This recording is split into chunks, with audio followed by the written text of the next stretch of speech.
نہ دنیا سے نہ دولت سے نہ گھر آباد کرنے سے تسلی دل کو ملتی ہے خدا کو یاد کرنے سے تسلی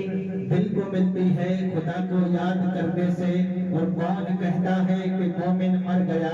کون کہتا ہے کہ مومن مر گیا قید سے چھوٹا وہ اپنے گھر گیا قید سے چھوٹا وہ اپنے گھر گیا جنازہ رہبری کرتا ہے پیچھے چلنے والوں کی جنازہ رہبری کرتا ہے پیچھے چلنے والوں کی یہ انہیں راستہ بتاتا ہے جو اپنا راستہ بھول بیٹھے ہیں یہ انہیں راستہ بتاتا ہے جو اپنا راستہ بھول بیٹھے ہیں اور کہنے والے شاعر نے کہا تھا آئیں گے لوگ اپنے سارے کام چھوڑ کر آئیں گے لوگ اپنے سارے کام چھوڑ کر اور رکھ دیں گے کفن پر آنسو نچوڑ کر آئیں گے لوگ اپنا سارا کام چھوڑ کر اور رکھ دیں گے کفن پر آنسو نچوڑ کر اور جو کبھی زندوں کا حال پوچھا نہیں کرتے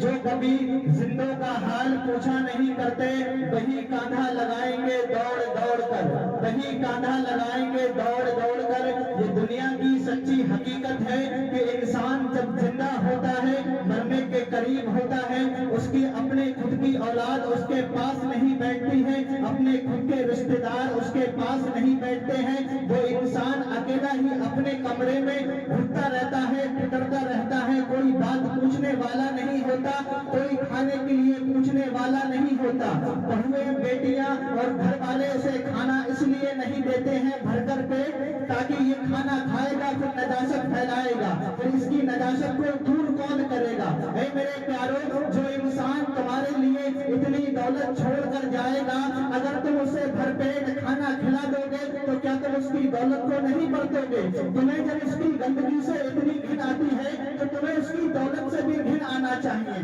بات سچی ہے پر کڑوی ضرور ہے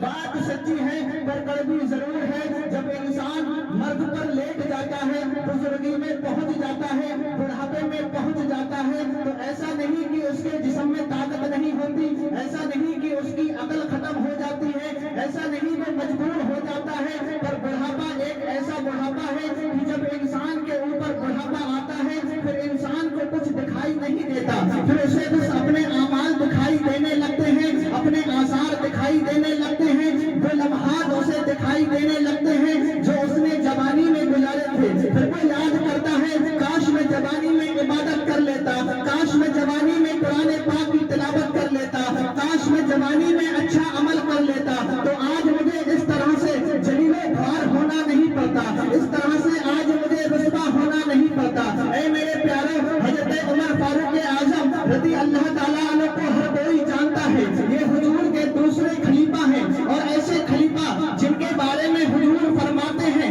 اگر میرے بعد کوئی نبی ہوتا تو اے عمر تم ہوتے میرے بعد کوئی نبی ہوتا اے عمر تم ہوتے یہ کس نے فرمایا ہے میرے حضور نے فرمایا عمر کے لیے میرے عمر اتنی بڑی شخصیت جن کے بارے میں حضور نے فرمایا جتنے آسمان میں تارے ہیں اتنی عمر کی نیکیاں ہیں تو حضرت عمر فاروق اعظم جب امیر المومنین بنے مسلمانوں کے خلیفہ بنے تو انہوں نے اپنے پاس ایک نوکر کو رکھا اور نوکر کو کس لیے رکھا اس لیے نہیں رکھا کہ وہ ان کی غلامی کرے گا ان کے آگے پیچھے پھرے گا ان کی گاڑی کی کھڑکی کھولے گا ان کے لیے کرسی پر لگائے گا ان کے لیے پانی لائے گا اس لیے انہوں نے اس خلیفہ